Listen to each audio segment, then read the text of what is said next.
Let's give him our attention. Hello, everyone. It's always nice to come back. I get to come here about once a year and get the blessing of being in this church with the fathers, Father Paul, Father Anthony, and Father Bishoy.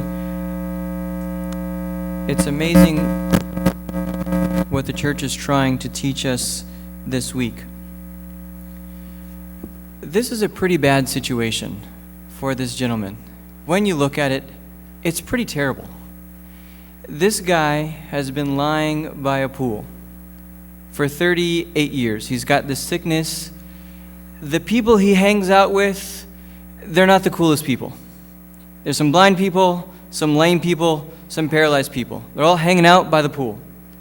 The guy can't get up and walk. He really doesn't have a lot of friends. He's very lonely. What I heard was that this water gets stirred about once a year. So he's got one chance a year to get into this pool. He's been there year after year, and even though his competition isn't that great, I mean, you got a blind man, doesn't always know where the pool is, a lame, paralyzed, and he's not even getting in the pool. That's got to make you feel hopeless. I mean, I can't beat them. I can't get in the water before them. Man, I'm alone. People I'm around with, they're all sinners, and I can't walk. I got no friends. I mean, this is miserable. This is absolutely miserable.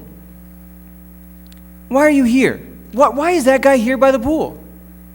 We know why he's here by the pool. He's sick. Why is he sick? Because he sinned.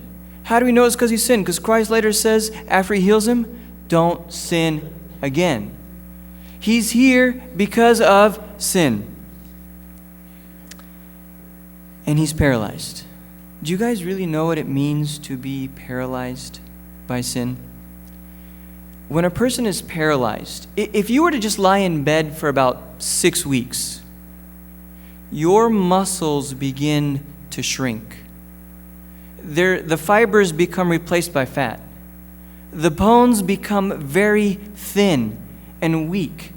And a paralyzed person, even if he wanted to, with his mind, move his legs after so long, he just doesn't have the ability.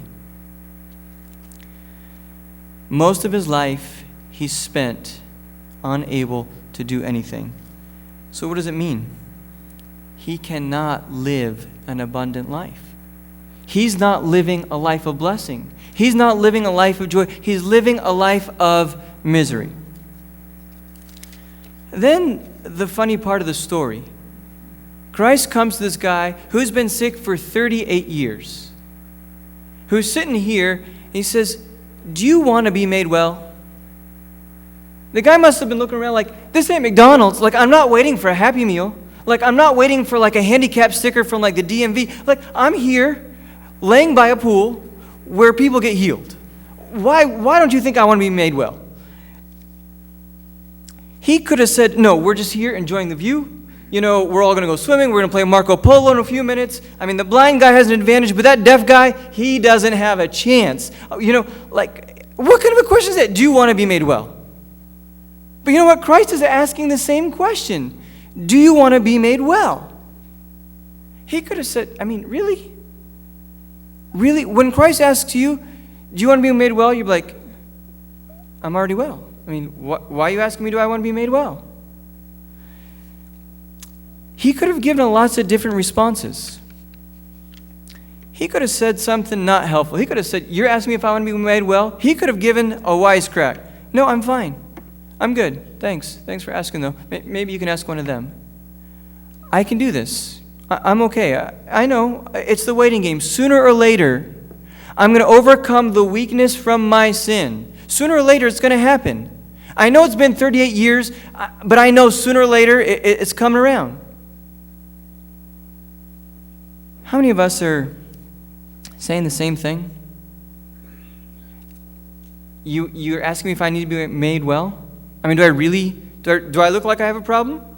I mean, it's a nice bed. You know, I mean, I got a good view. Like, do I really have sins that you're asking me if I need to be made well? How many of us are saying, God, I've got this. I'm good. I can do good whenever I want, and I don't have to be sinful. I mean, there's nothing wrong with me. How many of us are saying, I'm not really paralyzed? And I know so many of us are really paralyzed. Our relationship with God is paralyzed. It doesn't move. Our relationship with people in the church paralyzed because I'm not willing to forgive. That relationship isn't getting healed. I know my prayer life is dead. It doesn't get up. I know that because of the sins of my eyes, because of the sins of my mouth, the sins of my ears, the sins of my heart, the places, I am so paralyzed. My marriage is paralyzed. My work is paralyzed. My finances are paralyzed. I am so paralyzed. It is absolutely ridiculous for a person who is paralyzed to say, I'm not paralyzed. Christ says, do you want to be made well? He gives the absolute best response. Because Christ knew he wanted to be made well. He knew it. But the man says this, I don't have any man that can help me get in that water. I've tried. I've done everything I can. I've tried. Other people, we can't do it. I can't rely on myself. I can't rely on other people. And I'm here by the sheep gate. You know what the sheep gate is for? That's where they hold the sheep. Why do they hold the sheep by the temple? Because the sheep are going to go get sacrificed. They're sacrificing sheep all day long. Their blood, they're being sacrificed, and I'm still not made well.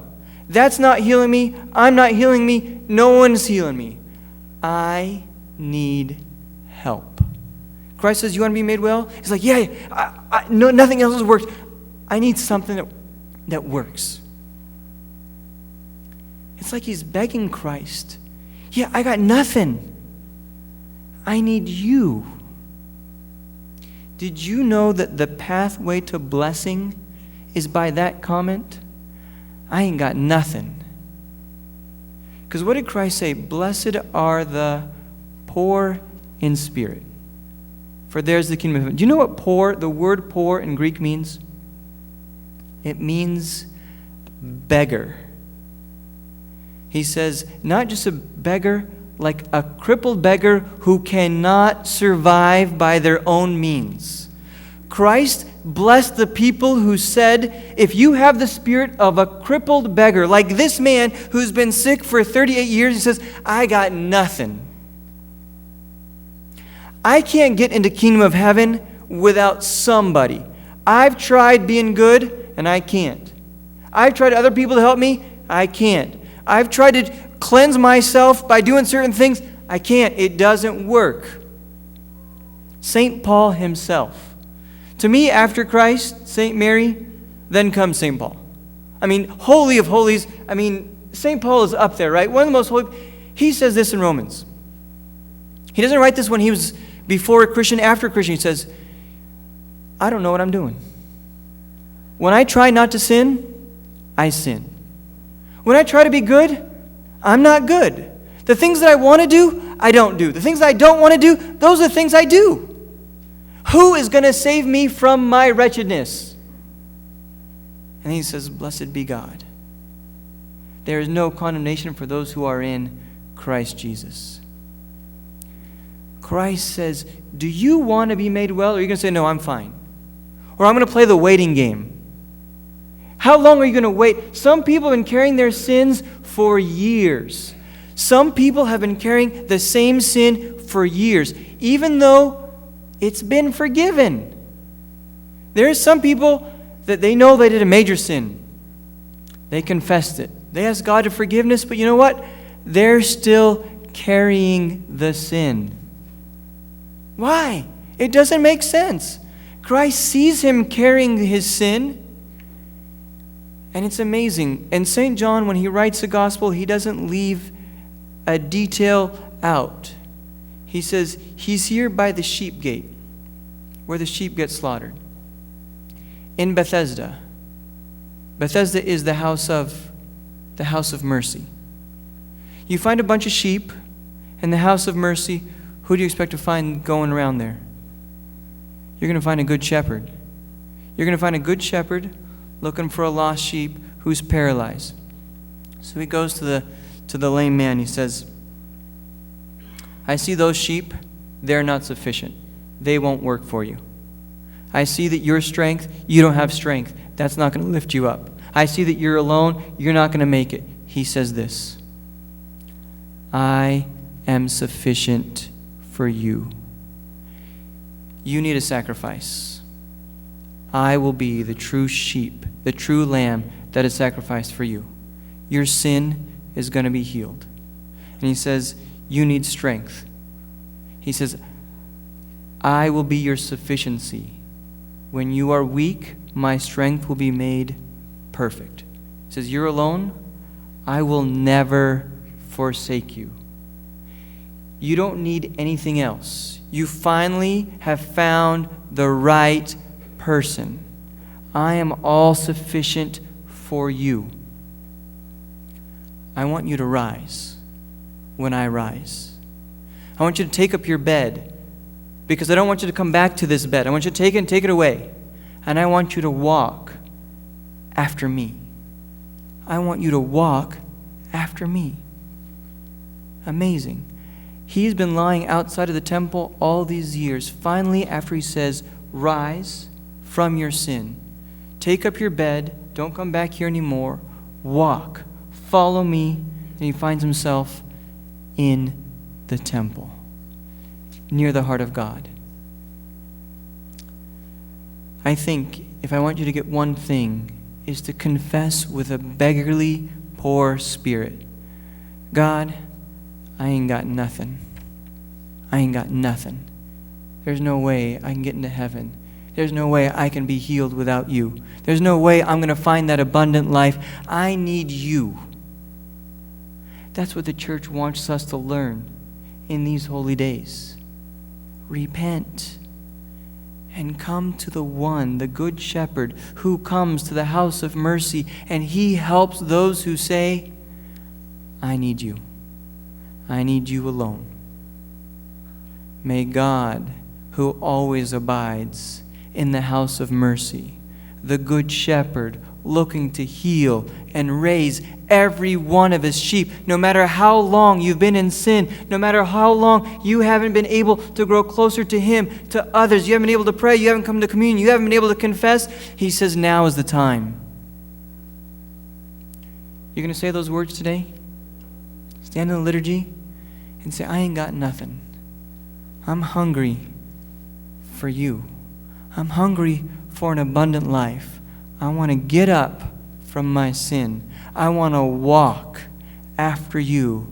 I want to find myself in your temple. May God grant us a poor, beggarly spirit that we might all find ourselves in the kingdom of heaven.